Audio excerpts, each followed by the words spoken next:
All right, thank you for joining us, Phil. Can you please get us started with opening remarks? Evening, guys. I know it's late. It won't be long, but we're pleased. We're pleased with another point on the road. We've got a lot of away games. Coming up, and I thought tonight we showed the qualities that's needed when you're on the road: the fight, the determination.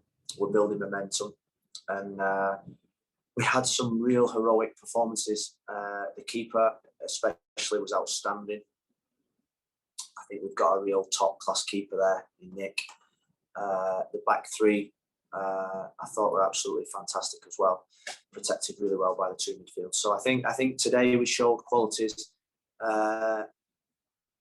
more than probably what we had to show at home. You know, we've had a lot of the ball, we've had a lot of control at home. We've not probably been put under that much pressure in terms of what we experienced tonight. But it was always going to be one of those nights. It was a derby game. There was a really, really good support on for both sides, and we come away with another point, and we continue to build the momentum. And I think I said it 3 or 4 weeks ago. It's beginning to look like a team that an Inter Miami supporter can look at and be really proud of.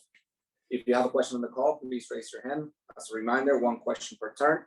We're going to get started with Lauren, then we're going to go to Michelle. Go ahead, Lauren. Thanks, Rafa. Hi, Phil. You kind of just touched on it. First shutout for Marsman on the road against a tough opponent. For you, how was his performance and defense tonight? Well, we rode our luck, I suppose, in terms of safe penalty, disallowed goal, but then it probably evens itself out with the fact that we had a goal disallowed, an unbelievable save by their keeper on the line in the first half from the set play. So I thought it was, in terms of chances, quite an even game. We had moments of control, then they had moments of real control, and you always thought with their quality that, you know, it could just be a moment of magic. But I always thought on the counter-attack we would have looked dangerous, but probably in the last 8, 9, 10 minutes when we tired, Gonzalo's tired, Robbie obviously went off, we lost our penetration, and we were just probably playing for the draw then. But ultimately it was a result that we spoke about in terms of not a result, sorry, it was the performance that we spoke about in terms of the resilience needed on the road, and we had some really good performances. We'll go Michelle, then to Michael here. Go ahead, Michelle. Hey, Phil.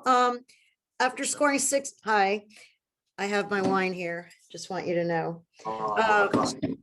Yeah.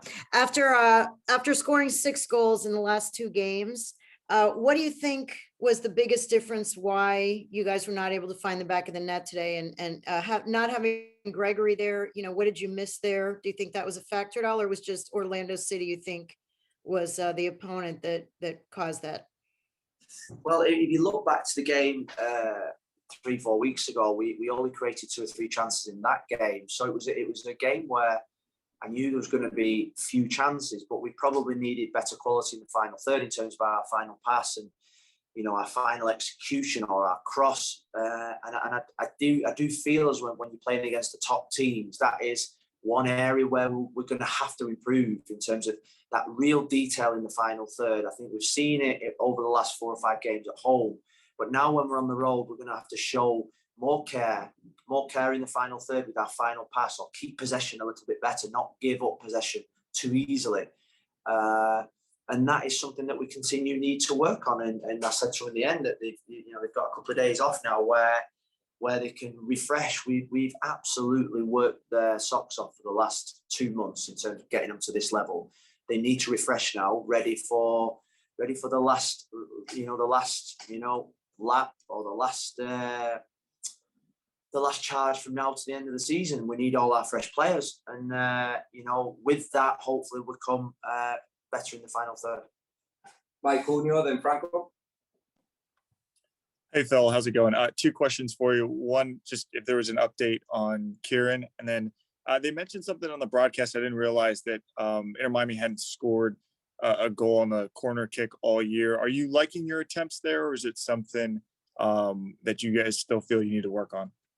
Well, Kieran looks like he's got a bit of a groin strain, so we're going to assess that and probably get it assessed by the doctors in the morning. It's late now, so we're praying that he's going to be okay. In terms of our set plays, we nearly scored tonight from one. In terms, I think it was Rodolfo Their keeper made a fantastic save. It's an area of our game that we work really hard on.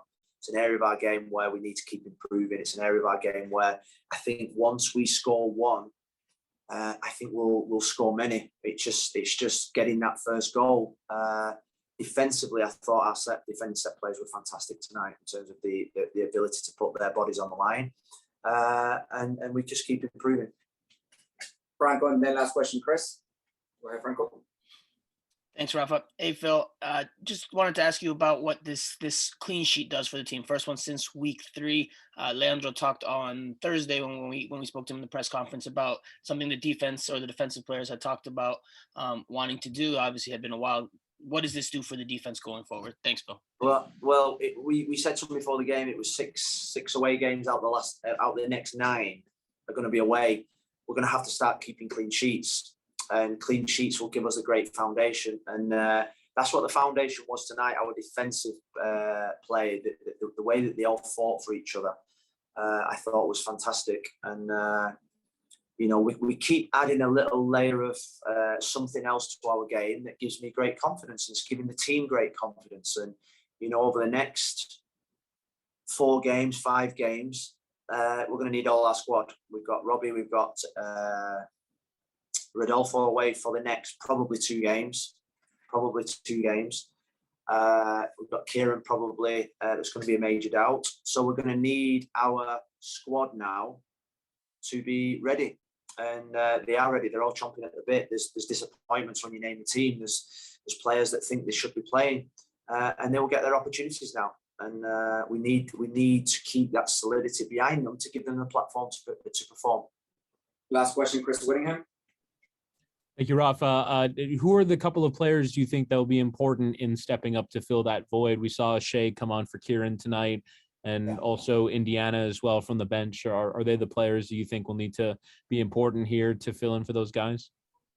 Well, yeah, I thought Breck had his one of his best performances when he came on. Obviously motivated to play against his former team. Indy, we know Indy's doing really well anyway. Federico, Jay Chapman's got to get minutes soon. He's been unbelievable in training.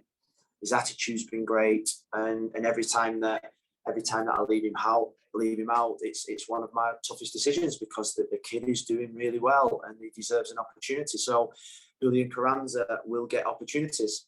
When we come back from Cincinnati, I think we've got 4 games in 11 days. I think it's something like that. So we're going to need our squad over the next 5 games. We're going to make sure that Robbie and Rodolfo come back from international duty, praying that they're going to be fresh, and we're ready to attack the second half of the season. Thank you, Phil.